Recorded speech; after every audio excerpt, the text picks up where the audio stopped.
Halo, saya Tariska Ciptaning Tias. Sebelum video dimulai, saya akan memperkenalkan terlebih dahulu dosen, mahasiswa, alumni, dan tendik Universitas Trisakti. Di video kali ini saya akan menjelaskan tentang pelatihan dan pendampingan tentang bangunan sekolah sehat dan nyaman di masa pasca pandemi COVID-19. Munculnya klaster penyebaran COVID-19 seperti klaster perkantoran, klaster sekolah, klaster pemukiman. Klaster ini disebut klaster di dalam bangunan atau indoor. Permasalahan, penelitian lebih lanjut menemukan penularan COVID-19 melalui partikel aerosol yang ada di udara. Meskipun menggunakan masker dan menjaga jarak, setiap orang akan menghirup udara yang dihembuskan oleh orang lain dalam suatu ruangan. Garis-garis ini menelusuri nafas siswa yang terinfeksi dan mulai menyebarkan aerosol pernapasan yang terkontaminasi ke seluruh ruangan. Dalam waktu singkat, ruangan tanpa ventilasi akan mendekati titik puncak kontaminasi. Jika hanya sedikit udara segar yang masuk ke dalam ruangan, aerosol akan berterbangan dan berputar di udara dalam ruang.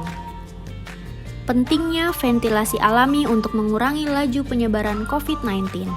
Sebuah ruang tertutup tanpa adanya pertukaran udara yang baik dapat menimbulkan berbagai dampak negatif bagi kesehatan manusia. Aerosol yang berukuran sangat kecil lebih sulit diantisipasi dengan masker dan penyaring udara sehingga tetap perlu memaksimalkan pertukaran udara alami untuk mengeluarkan virus dari dalam ruangan. Meningkatkan ventilasi udara alami untuk memasukkan udara segar dan mengeluarkan polutan dari dalam ruangan. Langkah-langkah meningkatkan kualitas udara dalam ruangan di masa pandemi. 1. Meningkatkan ventilasi. Manfaatkan ventilasi silang atau cross ventilation. 2. Memanfaatkan tanaman, menambah vegetasi alami di sekitar bukaan. 3. Mempercepat terjadinya pergerakan udara, menggunakan kipas atau exhaust. 4. Menggunakan masker yang tepat. 5. Mengontrol kapasitas dan durasi, mengatur waktu okupansi di dalam ruang. 6. Menggunakan sistem penyaring udara atau air filtration system dan pembersih udara atau air purifier, menggunakan penyaring dan filter udara. 7. Memasang alat monitor konsentrasi karbon dioksida, memonitor konsentrasi karbon dioksida.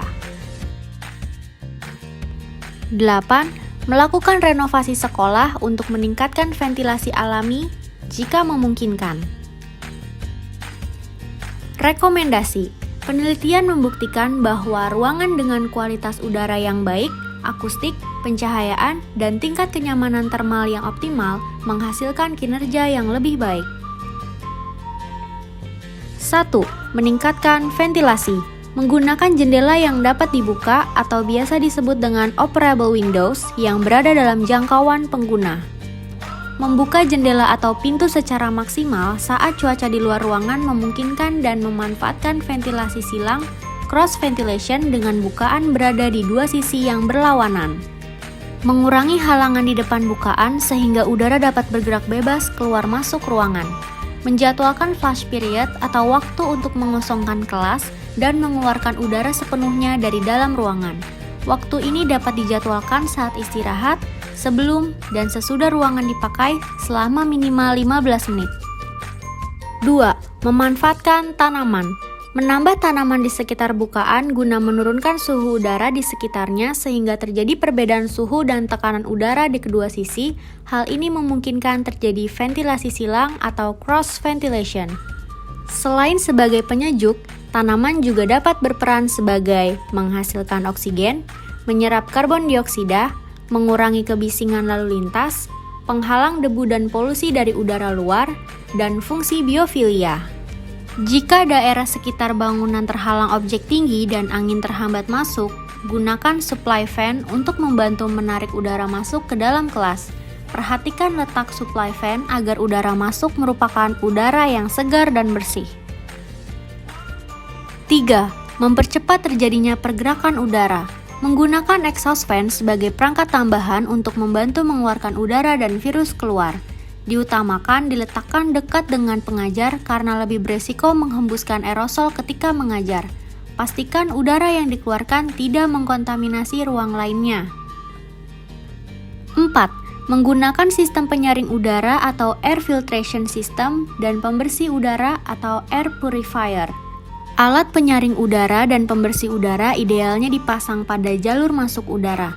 Namun, pada ruang kelas di sekolah yang menggunakan sistem ventilasi silang, di mana pola aliran udara tidak dapat diprediksi secara akurat, sebaiknya meletakkan minimum 2 alat penyaring dan pembersih udara portable untuk diletakkan di tengah ruangan, dekat para murid, dan di depan kelas, dekat dengan pembicara, karena seseorang berpotensi lebih tinggi menyebarkan virus melalui udara saat berbicara atau presentasi di depan kelas.